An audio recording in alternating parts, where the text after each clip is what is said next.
you doing here? Wasting your time as usual, I suppose. My dear father, when one pays a visit, it is for the purpose of other people wasting time, not one's own.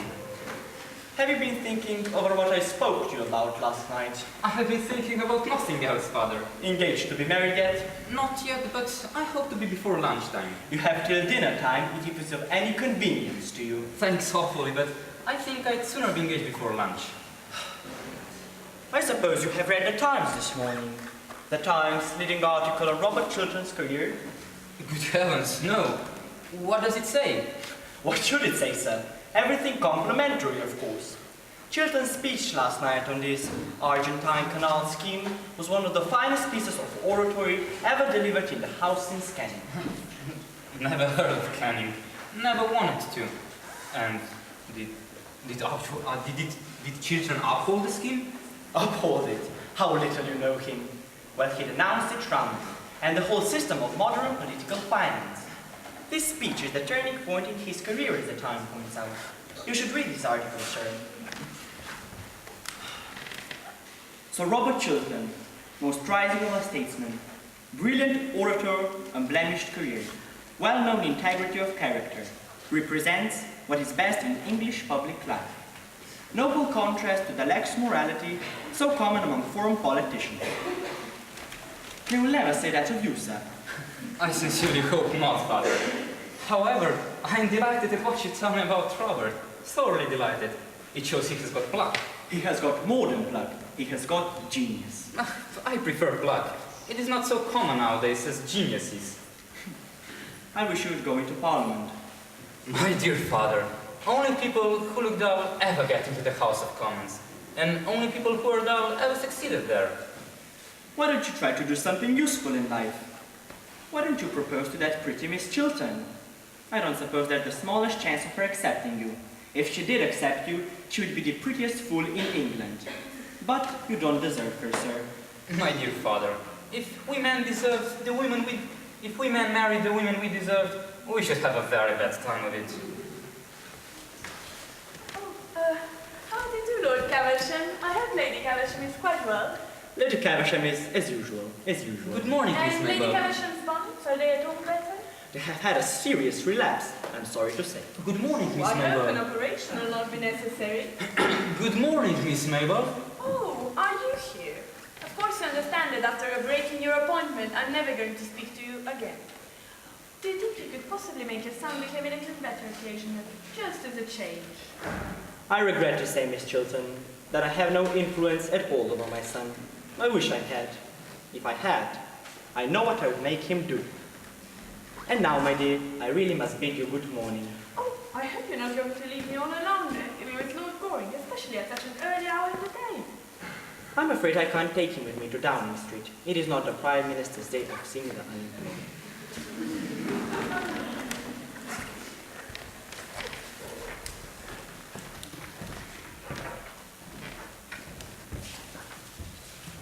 People who don't keep their appointments in the park are horrid. Detestable. I'm glad you admit it, but I wish you wouldn't look so pleased about it. I can't help it. I always look pleased when I'm with you. Oh, then I suppose it is my duty to remain with you? Of course it is. Well, my duty is a thing I never do, on principle. It always depresses me. So, I'm afraid I must leave you. Oh, please don't, Mabel. I have something very particular to say to you. Oh, is it a proposal? Well, yes, it is. I'm bound to say it is. I'm so glad. That makes the second today. The second today? What conceited ass has been impertinent enough to dare to propose to you before I had proposed to you? Tommy Trafford, of course. It is one of Tommy's days for proposing. You didn't He accept. always proposes on Tuesdays and Thursdays during the season. You didn't accept my code. Oh, I make it a rule never to accept Tommy. That is why he goes on proposing. Oh, bother Tommy Trafford. Tommy's a silly little ass. I love you. I know, and I'm sure you might have mentioned it before. I'm sure I've given you heaps of opportunity. Mabel, do be serious. Please be serious. That is the sort of thing a man always says to a girl before he marries her. He never says it afterwards. Mabel, I have told you that I love you. Can't you love me a little in return? Oh, you silly Arthur. If you knew anything about anything, which you don't, you'd know that I adore you. Everyone in London knows it except you. I have been going about it for the last 6 months, telling the whole society that I adore you. I wonder, consent, you have anything to say to me? I have no character left at all. At least I feel so happy that I'm quite sure I have no character left at all. Dear, do you know I was awfully afraid of being refused. But you never have been refused by anybody, have you, Arthur? Of course, I'm not nearly good enough for you. Oh, I'm so glad I was afraid you were. And I'm a little over 30. Oh dear, you look much younger than that. How sweet of you to say so. And it is only fair to tell you frankly that I'm fearfully extravagant. Oh, but so am I. So we are sure to agree. And now I must go and see Gertrude. Must you really? Yes. And, don't fall into any temptations while I'm away. Dear Mabel, while you're away there and on, it makes me horribly dependent on you. Good morning, dear. How pretty you're looking. How pale you're looking. It is most becoming. Good morning, Lord Goring. Good morning, Lady Chiltern. I'll be in the conservatory under the second palm tree on the left. Second from the left? Yes, the usual palm. Lady Chiltern, I have a certain amount of very good news to tell you. Mrs. Shively gave me up Robert's letter last night, and I burned it. Robert is safe. Safe? Oh, what a good friend you are to him, to us. There is only one person now that could be said to be in any danger. Who is that? Yourself. I? In danger? What do you mean? Danger is too great a word. It is a word I should not have used. But I admit I have something to tell you that may distress you. That terribly distresses me. Yesterday evening you wrote me a very beautiful, womanly letter asking me for my help. You wrote to me as one of your oldest friends, one of your husband's oldest friends. Mrs. Shirley stole that letter from my rooms.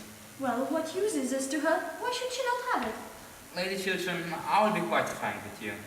Mrs. Shirley puts a certain construction on that letter and proposes to send it to your husband. But what construction could she put on it? Not that. Not that. If I, in trouble, and wanting your help, trusting you, proposing to come to you, that you may assist me, advise me. Oh, are there women so horrible as that? Let us tell Robert the whole thing. Oh, no, you want me to tell Robert that the woman you expected last night was not Mrs. Chiltern but myself? I think it is better that he should know the exact truth. I couldn't. May I do it? No. You are wrong, Lady Chiltern. No, the letter must be intercepted. But how can I do it? Letters arrive for him every moment. His secretaries open his letters and hand them to him. I dare not ask the servants to bring me his letters. It would be impossible. You said his secretaries open his letters. Yes. Who is with him today? Mr. Trafford, isn't it? Yes. He would do what you asked him, wouldn't he? I think so. Then I will go and see him myself and tell him that a certain letter written on a pink paper is to be forwarded to Robert today and at all costs it must not reach him. Oh, Robert is coming upstairs with the letter in his hand. It has reached him already. I want you. Oh, you have saved his life. What have you done with mine? I'm coming to you, Gertrude. Oh, my love, is this true? If so, it was for me to come to you, not for you to write of coming to me. Oh, Gertrude, you don't know how this letter of yours made me feel. It makes me feel like whatever the world may do now can't hurt me. Do you want me, Gertrude? Yes. Do you trust me, Gertrude? Yes. But why did you know that you loved me? Because I loved you. Oh, Gertrude, when Trafford passed me this letter across the table, I suppose he had opened it by mistake without looking at the handwriting on the envelope. Oh, I did not care what public disgrace or dishonor was in store for me. All I cared about was that you loved me still. There is no disgrace in store for you, nor any public shame. Mrs. Chiltern has handed to Lord Goring the document which was in her possession, and he has destroyed it. Oh, then I am safe. Oh, what a wonderful feeling to be safe. For 2 days I have been in terror, but I'm safe now. Tell me, how did he do it? He burned it. Oh, I wish I had seen that one scene of my youth burning to ashes. Is Arthur here? Yes, he's in the conservatory.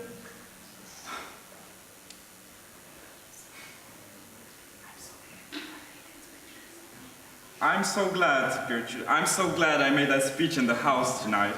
I was afraid, I made it thinking that public dishonor might be a result, but it has not been so. Public honor has been the result. Yes, I believe so. I fear so almost. Now that every witness against me has been destroyed, that all the evidence has been burned, I suppose, Gertrude, I should retire from public life. Oh yes, Robert, you should do that. It is your duty to do that. But would you be fine with living somewhere else, abroad perhaps, or in the country away from London? Would you have no regrets? Oh, none, Robert. And your ambition for me? Oh, you used to be ambitious for me. My ambition? I have none now that we two may love each other. It was your ambition that led you astray. Let us not talk about ambition. Oh, good morning, Lady Chiltern. Warmest congratulations to you, Chiltern, on your brilliant speech last night. I have just left the Prime Minister, and you are to have a vacant seat in the Cabinet. A seat in the Cabinet? Yes, here is the Prime Minister's letter. A seat in the Cabinet? I'm sorry, Lord Caversham, but I cannot accept your offer. I have made up my mind to decline it. Decline it? Yes. Decline a seat in the Cabinet? Never heard such damned nonsense in the whole course of my existence. Lady Chiltern, you're a sensible woman. The most sensible woman in London, the most sensible woman I know. Will you kindly prevent your husband from talking such... Will you kindly do that, Lady Chiltern? I think he's right in his determination, Lord Caversham. I approve of it. Approve of it? Good heavens! What is the matter with the family? Something wrong here, huh? Idiocy? Hereditary, I suppose. Both of them, too. Wife as well as husband. Very sad. Very sad indeed. And they're not an old family. Can't understand it. It is not idiocy, father, I assure you. What is it then, sir? Well, it is what is called nowadays a high moral tone, father, that is all. Hate these newfangled names. Same thing as we used to call idiocy 50 years ago. Shan't stay in this house any longer. Lady Chiltern, why are you playing Mrs. Shively's cards? What do you mean? Mrs. Shively made an attempt to ruin your husband. Why should you do him the wrong Mrs. Shively tried to do and failed? Lord Goring. Lady Chiltern, allow me. Last night you wrote me a letter in which you said you trusted me and wanted my help. Now is the time when you really want my help. Now is the moment where you really have got to trust me, to trust in my counsel and judgment. You love Robert. Do you want to kill his love for you? What sort of existence will he have if you rob him of the fruits of his ambition? If you take him from the splendor of his great political career? Women are not meant to judge us, but to forgive us when we need forgiveness. A man's life is no more valid than a woman's. It has larger issues, wider scope, greater ambitions. Don't make any terrible mistake, Lady Chiltern. A woman who can keep man's love and love him in return has done all the world wants of women, or should want of them. But it is himself who wishes to retire from public life. It was he who first said so. He feels it is his duty. Rather than lose your love, Robert would do anything. Wreck his whole career as he's on the brink of doing now. He's making for you a terrible sacrifice. Take my advice, Lady Chiltern, and do not accept sacrifice so great.